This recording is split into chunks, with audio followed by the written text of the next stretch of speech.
Today we're going to come back to a topic that we talked about almost a year ago, and that is Brandon Sanderson versus Audible. Welcome back to my channel. My name is Seth. If you're new here, I'm very glad to have you. I'm a full-time fantasy author. I've written a bunch of books and published most of them, and I make these videos because I think it's fun to talk about writing and being an author and give you guys sort of the inside scoop on the whole industry. And that is exactly what we're talking about today. The internet is blowing up with the news that Brandon Sanderson, everybody's favorite epic fantasy author, has negotiated better terms with Audible. The question is it actually true? So if you haven't been following what Sanderson has been up to, he just released a Kickstarter that is absolutely crushing. And along with it, he released an update on his blog mentioning that he has been in talks with Audible ever since last year when he pulled a sort of interesting move and declined to put his titles, these are the new titles that he just kickstarted last year, up on Audible. And at the time, I released a video talking about how even though the move seemed like it was calculated to help the industry as a whole, it wasn't quite as altruistic as it may have come across. And that's actually an opinion I stand by. I think it's possible to help ourselves and help other people simultaneously, and I think that's what Brandon was doing. I think he was also spinning the story slightly in order to try and minimize backlash from his community, who had certainly expected all of the stories to go up on Audible. Without getting too much into the weeds of the particulars of that, you can always go and watch that video.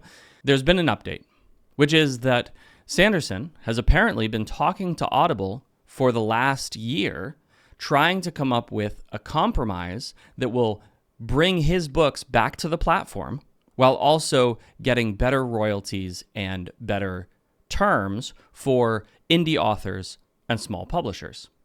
One of the things that Sanderson is absolutely correct about is that Audible is a problem. It's also fantastic in a lot of ways because it's a giant platform where you can sell audiobooks, and a lot of authors make the majority of their money via audiobooks.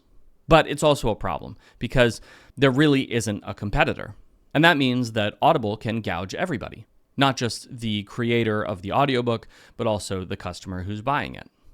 There are additionally some other problems. There's almost no sales data that an author can pull from Audible to try to understand how their sales are broken down. And that's especially true if they're split into some titles in the Audible Plus program and some titles not. Additionally, the royalty rates that you can get on Audible are at best bad. 40% is a criminally low royalty, and they just get worse from there. So the real question is, what did Brandon Sanderson and his team manage to convince Audible to do? The news sounds pretty good, at least on the surface. The first thing that he mentions is a new minimum royalty payment structure.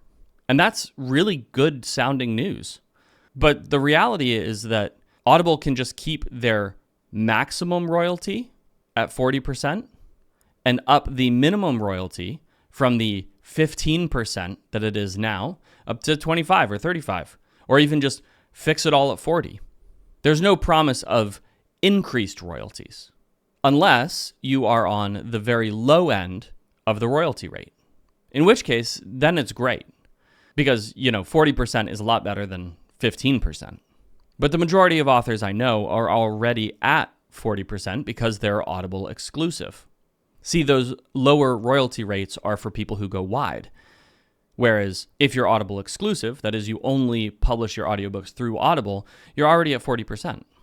And nowhere in the article does it ever say that Audible is going to be increasing that amount. Now, I could be wrong here, and they could be increasing the maximum royalty as well.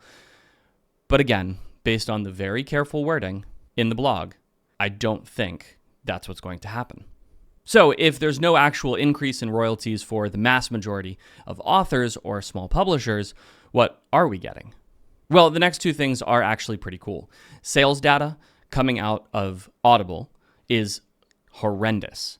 But if Sanderson is to be believed, and I think he is, we're going to be getting better sales data that allows us to differentiate what is being sold through the Audible Plus program and what is not. This is awesome.